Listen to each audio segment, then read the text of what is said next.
The galaxy remembered the arrogance first. They came not in secret, not with hesitation, but with a parade of fire.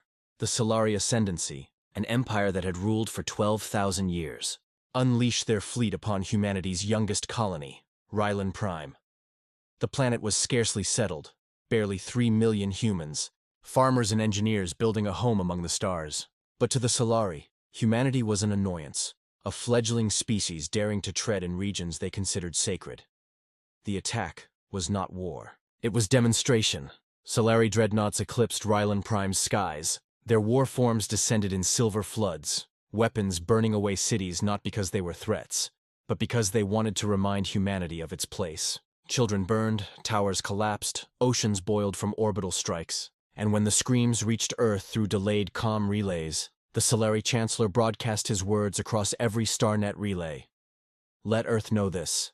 Your scars will teach you humility. You are a people of dust and soil, daring to rise against thrones that predate your world's first sparks of fire. We have ruled for millennia. You will crawl before us, or you will burn. The Solari annihilated Rylan Prime in a single rotation. They did not negotiate. They did not occupy. They left the smoldering ruin behind, confident that humanity would do what every younger species did when struck. Beg, kneel, and remember their masters. They were wrong. Thrones dripping with arrogance, the Ascendancy feasted. In their marble citadels built atop star-fused mountains, the Solari lords drank amber wine and laughed. Their immortality, bodies frozen in ageless perfection through gene forges, had long taught them patience, and patience had bred contempt. To them, humans were just another primitive species, clever enough to reach stars, but too fragile to hold them. Around council tables spanning entire moons, the lords mocked Earth. They spoke of humanity's weakness, of their sentimental foolishness, of how they clung to diplomacy, law, and restraint. They will bow, said High Regent Valor, his jeweled armor catching the light of 3 suns. Their worlds will remain quiet, their fleets will remain small, and when they rebuild, they will do so under our gaze. This is how it has always been, the galaxy agreed. Other civilizations, watching from the shadows of neutrality, nodded. For ages, none had defied the Ascendancy and lived. They ruled through fear carved into generations, through the endless reminder that resistance was futile. Humanity, many whispered, was no different. But deep beneath Earth's oceans, beneath the scarred crust of a world that had survived ice ages, world wars, and the burning heat of its own mistakes, something ancient stirred. The Solari mistook patience for weakness. They mistook silence for surrender. They did not understand that humanity's scars were not marks of defeat. They were warnings, the silence before the storm. Response did not come immediately. For weeks after the destruction of Rylan Prime, Earth was silent. No declarations, no retaliatory strikes, no open fury. To outside eyes, it seemed humanity was reeling, paralyzed by the horror of the massacre. The Solari grew smug. Other empires exhaled in relief, believing humanity would submit. But in the void, transmissions changed. Secure channels pulsed with cryptic signals. Old shipyards reactivated. Mars's orbital foundries began to glow with unbroken fire. Luna's caverns thrummed with the forging of weapons older civilizations had never imagined humans still possessed. Deep in the Kuiper Belt, fleets long hidden in darkness began to awaken. Vessels with black hulls and silent engines, kept in reserve for a war no one had believed would come, slid out of their tombs. Their crews, sworn never to breathe a word of their existence, broke silence. Earth did not scream. Earth prepared. The Immortal Lords continued their feasts. Their arrogance blinded them. They saw no movement in the galactic stage and mistook it for surrender. They had forgotten the lesson every scar on Earth's history whispered. Humanity does not strike first. But when it does not stop. The awakening of fire. The first sign was a whisper. A Solari listening post on the edge of neutral space caught a faint signal. A human voice. Calm.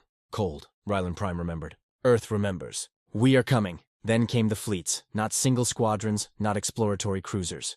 Entire armadas emerged from void lanes, their numbers blotting out stars. Ships painted black with the scars of 100 battles long past. Titans of war. Human dreadnoughts older than the Ascendancy itself. Relics of a time when Earth fought among itself with weapons too terrible to ever be used again. The Solari laughed at first. Their admirals called humanity's fleets primitive. But then they saw the weapons mounted on those ships. Spinal cannons that fired accelerated asteroids at fractions of light speed.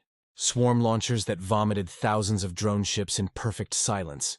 Engines that bent space with brute force rather than finesse. Crude, brutal, merciless technology, but effective beyond measure. The first human strike was not on a frontier world. It was on Velthar, the jewel citadel of the Ascendancy. In less than 2 hours, its orbital defenses were gone. In less than a day, the planet's palace cities were burning. Humanity had skipped the front lines and driven its blade straight into the Empire's heart. Across the galaxy, the impossible became undeniable. Humanity was not waiting, not retreating, not submitting. They were retaliating. Fire that could not be stopped. The retribution was not clean. It was not elegant. It was raw, like a storm tearing apart mountains. Human fleets spread like wildfire, striking not just military targets, but the thrones of immortal rulers themselves. Palaces that had stood untouched for millennia crumbled under kinetic strikes. Worlds that had been enslaved by the Ascendancy rose in rebellion as human soldiers landed like thunder, armored in exosuits scarred by battles, carrying banners not of conquest but vengeance. The galaxy watched in awe and terror. Humans did not take territory. They did not install governors. They came, they burned, and they left nothing for the rulers to cling to. The Ascendancy's immortal lords, those who believed themselves untouchable, found their thrones shattered. Those who survived fled to their deep vaults, whispering of nightmares in the dark. For the first time in 12,000 years, they knew fear. It was not the size of humanity's fleets. It was not even the ferocity of their weapons. It was the certainty behind every strike, the cold, unrelenting vengeance of a species that had been scarred across its history, and had learned to endure, to rise, to answer with fire. One Solari admiral, moments before his flagship split apart under human bombardment, whispered, "They carry their scars as blades." Thrones turned to ash. The war did not last centuries. It did not even last decades. In less than 5 years, the Ascendancy that had ruled for 12 millennia was reduced to fractured remnants. Immortal rulers who once sat on golden thrones were now fugitives, hiding among the very civilizations they had mocked. Earth did not claim their throne. Earth did not rule their empire. Humanity did not want their crown. They wanted the galaxy to remember. The Solari had burned Rylan Prime to carve fear into humanity's heart. In the end, it was Earth's scars that carved fear into the galaxy itself. When the fleets finally withdrew, when the stars grew quiet again, the galaxy whispered the same words in every tongue. Never provoke Earth again. Ashes and silence. The ruins of Ascendancy palaces drifted across dead worlds. Marble that had stood for thousands of years floated as dust in void. Survivors spoke of human fleets appearing without warning, striking with the weight of storms, and vanishing before anyone could retaliate. The Immortals, once revered as gods, now sat in shadows, their thrones empty. They remembered the cold glare of human admirals who had looked upon them not with awe, but with contempt. And in those memories, a truth carved itself into the galaxy's soul. Humanity's patience was vast, their silence endless, but their vengeance, when roused, was infinite.